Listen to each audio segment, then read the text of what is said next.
guys, welcome back. I'm so sorry, I've not posted for the longest time, but we're here. And the reason for this is because I'm expecting baby number 3. Now, by now, many of you on my socials who follow us you know that we're expecting baby number 3. Now, we are super excited. We are super blessed. We are super grateful.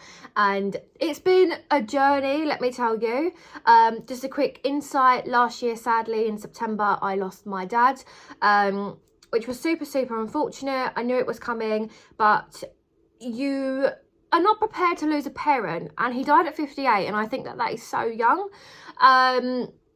So with that being said, when he was having his final hours with myself and his twin, my uncle, I asked my dad to send me a baby. Specifically, I asked him to send me a girl, and immediately I started laughing and my uncle started laughing, and I said, do you know what, Dad, if you can't get that right, just send me a baby, because my dad was known for not getting things right. He would always get things wrong. So anyhow, so he died in the September and I fell pregnant in November, and I actually found out at 4 weeks pregnant in December at the start, and I just could not believe it. I just was blown away. I was so shocked. There's actually a video on my Instagram of me finding out that I'm pregnant.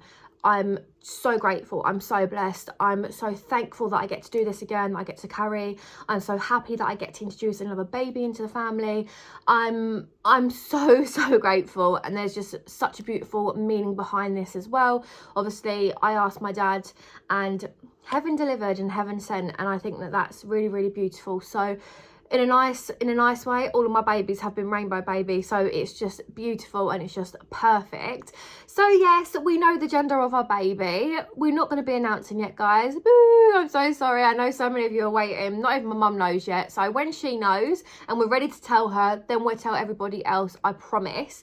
I'm going to be vlogging as much as I can. I'm going to be posting as much as I can, because I know so many of you asked me for YouTube videos, and I'm really bad. Like, I just forget. Okay, I just forget. So yeah, you'll see that throughout my page, but we'll see what happens. We'll see what comes of this. But I thought I would just jump on here, talk about my first trimester symptoms, my second trimester symptoms, have a bit of a chin wag and a chit chat, and just go from there, really. So first trimester symptoms, awful. This by far for me has been the most hardest, toughest, worst pregnancy ever.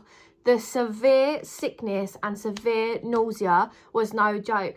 I got diagnosed in the end with HG, and that is basically where you're not being able to keep your water down, your food down, you're constantly vomiting, you're constantly just feeling like you are living on a boat. It's horrible. The sickness this time round was just awful. Like, I generally felt like there was a part of me that just felt empty and dead. Sorry to say that, but that is generally how I felt. It was awful. The tiredness was real, feeling hungry, but then when the food was there, like, I literally just could not eat anything. These symptoms were just awful, constantly needing to go to the toilet, bloating, TMI, I had like loads of diarrhea. It almost felt like my body was clearing out to get ready for the pregnancy. It was a bizarre feeling, but for me, this pregnancy has been so hard, physically, mentally, especially with the sickness. Like, I actually lost weight. That was another symptom. I lost weight where I wasn't able to keep anything down. And if you don't know what HG is, I'm saying HG because I can't actually say the actual name of it, but please Google it. I promise you, like, don't take it for granted. And if you know someone suffering, it is the worst ever. Like, it is just, I can't even explain it. Like, it's horrible. For those who don't understand it, it's just awful. But yeah, so that just seems like I was just going through a lot. I kept taking myself back to A&E, and they were like, look, you're fine, you need fluid. So I did have fluids a few times, obviously from being sick, where I was like dehydrated, but just feeling super destroyed. And I just felt like the world was falling on me. This was supposed to be a happy time, a fulfilling time, and it was so hard, and it was so tough. Also, throughout the first trimester, I was having such vivid dreams. My dreams were absolutely chaos and absolutely wild. I remember, obviously because my dad passed in September, my dad kept visited me in my dreams. He was there. And it was almost like he was saying to me, look, see, like, I heard you, I've given you it, and now you're complaining, you know. But I was just, honestly, like, everything just felt horrendous. I remember being asleep and the nausea was so strong to the point it would wake me up, and I would wake up literally vomiting. There was a few times when I didn't make it to the toilet either. I literally just puked everywhere. Luckily I've got an ensuite and a bathroom, like a family bathroom, but it was just awful. Like, I couldn't even make it. I'd get like a tightening in my chest. So who remembers when I went into A&E for the heart palpitations and not being able to breathe? This was early signs of pregnancy. And it just was a build up as well, obviously, of stress on top of me losing my dad, etc. But that was all part of the parcel, and they were like, right, we need to monitor you because we don't understand why your heart is doing this. We later discovered, obviously, the pregnancy was there with the urine, etc. But there just seemed to be so much going on in my first trimester. But all I would say, if you're a first time mum or an expecting mum and you really are suffering this time, make sure you get a good anti-sickness. Make sure you stay hydrated. Make sure you've got good people around you. There's nothing worse than having people around you like, oh, get over it, shut up, you've done it before, like, you can do it again. There is nothing worse than hearing that negativity around you when you're excited, of course, and you're expecting your bundle of joy. But then you should have people that support you and be like, look, is there anything I can do for you? Is there anything that I can help you with? I've got you, you know. So just make sure that you are kind of surrounded by happy, positive, friendly people. That is always a bonus. And then with my second trimester, all the way up to around 14 weeks pregnant, the nausea and the vomiting was still happening, and I thought, oh my god, like, I'm never going to see the end of this. It's just never going to get better, you know. I've actually discovered what I think makes me feel sick and that causes my nausea, which is chocolate. And I'm so I'm so devastated because I love chocolate, but I think that's one of the main causes. And anything dairy, really, like milk. If I have like milk with cereal, like, I just feel so super sick.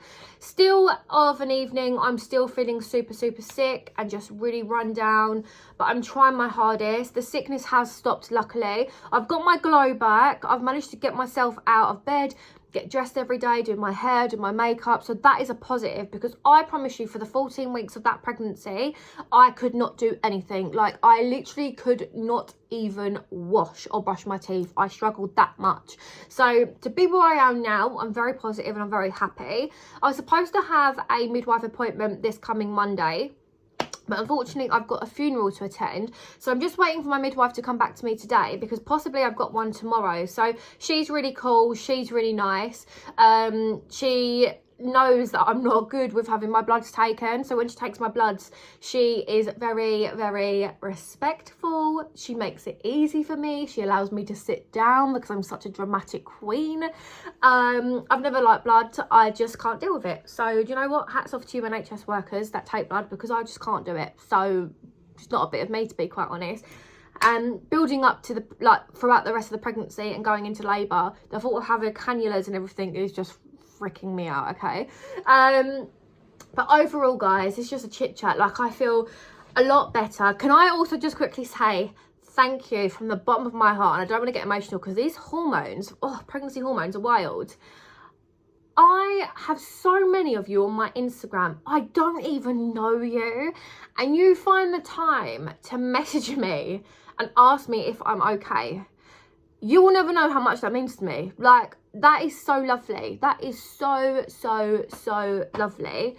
And a big shout out as well to some of Reese's boys, because just for you guys to pop up, like, and be like, you're right, do you need anything, you know, just checking in and touching base with me, it means the world to me, to be quite honest. I just think it's lovely, so thank you. But it's just such a lovely community on Instagram with mums and women, like, who I don't know, who follow me just for me. Like, I love you all so much, honestly, I really do, but it means so much. So stay in contact, guys, please stay in contact. And I just can't wait to share the rest of my journey. Like, from the bottom of my heart, I'm so blessed, I'm so grateful, and I'm getting emotional. This pregnancy means the world to me, and I just can't. Like, I'm just so excited. We haven't even told the boys yet what we're having, so I can't wait to tell them and share. Like, I just feel like this is the end now, and I just feel it's the last little piece. Do you know what I mean? It's just the last little piece, and I just can't wait for, well, just to live my life with my babies. Do you know what I mean? Like, it's just so exciting, and I just can't wait. So yeah, got a few busy weeks coming up. I've got loads of appointments. I've got to have an appointment with the VBAC team, because with my first pregnancy, Elijah, I had a cesarean, and then with Ezra I got my VBAC, so I need to have a video call with the team to discuss that, just to make sure all will be okay again, check my scar area, which has been absolutely fine. I've got to have a few other appointments at the hospital for some private things, but nothing concerning, all healthy, all good. And then I'm meeting my cousin next week, Charlie, and I get to see baby Eva. Oh, guys, have you seen her? She's so adorable. She is the most cutest, beautifulest little smidge, and I can't wait to see her, because I've not seen her since Christmas. So that just goes to show how poorly I've actually been. But yeah, there's just so much excitement coming up. I just can't wait. I'm just so blessed. I keep saying it, but yeah, look, if you're new here, guys, hit the like button, hit the subscribe button. Love and light to you all, blessings upon blessings, and I can't wait to just share more with you guys and speak to you all soon. But in the meantime, love you all, and I'll speak to you all soon.